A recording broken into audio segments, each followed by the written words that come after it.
No Julius Randle, no problem for the Knicks in Cleveland. New York got a big win over the Cavaliers on Friday night as they inch closer to locking up a playoff spot. Joining me to talk some Knicks hoops is the founder of Let's Talk Knicks. That would be Charlotte Steinberg. Charlotte, good to see you. How you doing? Good. I am super pumped after last night's win.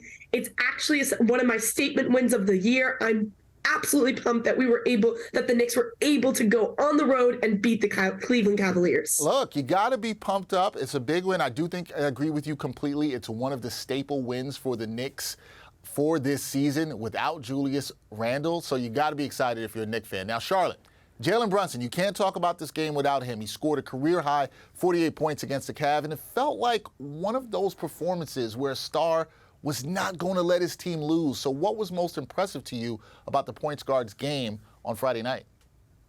Well, Dexter, what can Jalen Brunson not do, in all honesty? 48 points, 9 assists, 4 rebounds. He absolutely took over this game. I felt like I was watching an NBA 2K game, watching Donovan Mitchell and Jalen Brunson go back and forth. What I've been most impressed with Jalen Brunson is his pace and how he's able to facilitate the floor. The guy had his fourth 40-point game of the season, and the Cavs were 30-8 at home and 5th in the league in place and had the top defensive rating. This is not an easy thing to do for Jalen Brunson to do, but I was absolutely enamored with how he's able to score, pass, and rebound. That's a very hard thing to do. I believe that Jalen Brunson should have been an all-star this year, in all honesty. He should be all-NBA for the way that he is leading the New York Knicks towards the playoffs.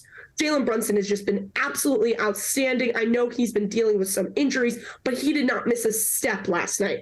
Absolutely outstanding. 33 points in 19 minutes in the first half. No words. No words there for Charlotte on Brunson's performance. It was a tremendous one, 48-piece on Friday night. And it wasn't just Brunson on Friday night. 7 Knicks players reached double-digit scoring, being that it was the first game this season without Julius Randle. Which role players impressed you the most in his absence? So obviously Isaiah Hartenstein did not have the best start to his season. He has definitely picked it up. I've been really impressed. He's had over 11 rebounds games, and then he doesn't score, but he's still rebounding the ball. His passing, I feel like sometimes he's an NFL football player. He's throwing all these passes across the court. The chemistry has been building with him. But I think my player that really has impressed me is Josh Hart. Ever since coming from Portland, being traded for Cam Reddish in the first-round pick, he has been absolutely outstanding. What I love about Josh Hart is he is a big rebounding guard. He is going to go get that rebound. He's going to fight for every loose ball.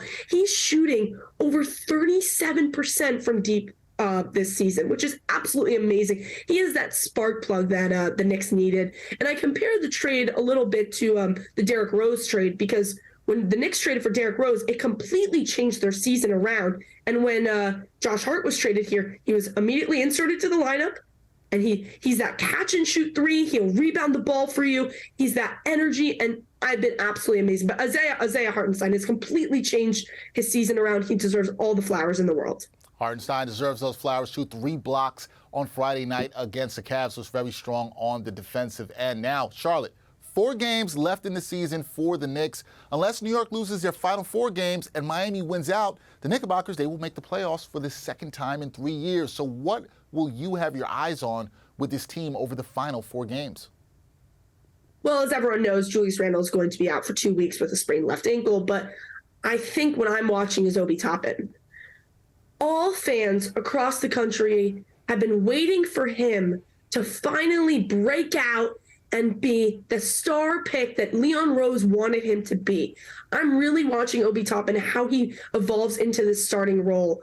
I know he played 19 minutes, and a lot of Knicks fans want him to play more minutes, maybe in the 25 to 30 range. But I think that Obi Toppin is a name to watch. He's been more confident shooting the 3 this season, which has been amazing, but also to watch IQ. IQ has been great. I think he is a 6th man of the year candidate. I think he should win it, in all honesty. No one has been better. Yeah, Malcolm Brogdon has been great too, but IQ has been that spark plug off the bench. He's been absolutely amazing. But I'm really watching Obi Toppin because I really want to see what he can do with Julius Randle. He's been waiting for his opportunity. So Obi Toppin, please play well. And if Julius Randle can't come back, maybe Obi Toppin starts game one, whoever the Knicks draw. But I think that the Knicks lock up that 5th seed and they get it. I think they could win all 4 of the rest of the regular season. All right, that would put them on a 7-game winning streak heading into the playoffs if they win their next 4 games. Keep your eyes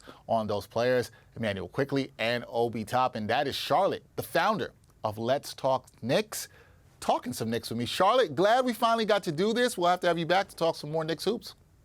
I'm welcome. I would love the opportunity. Anytime. Thank you, Charlotte. Appreciate you.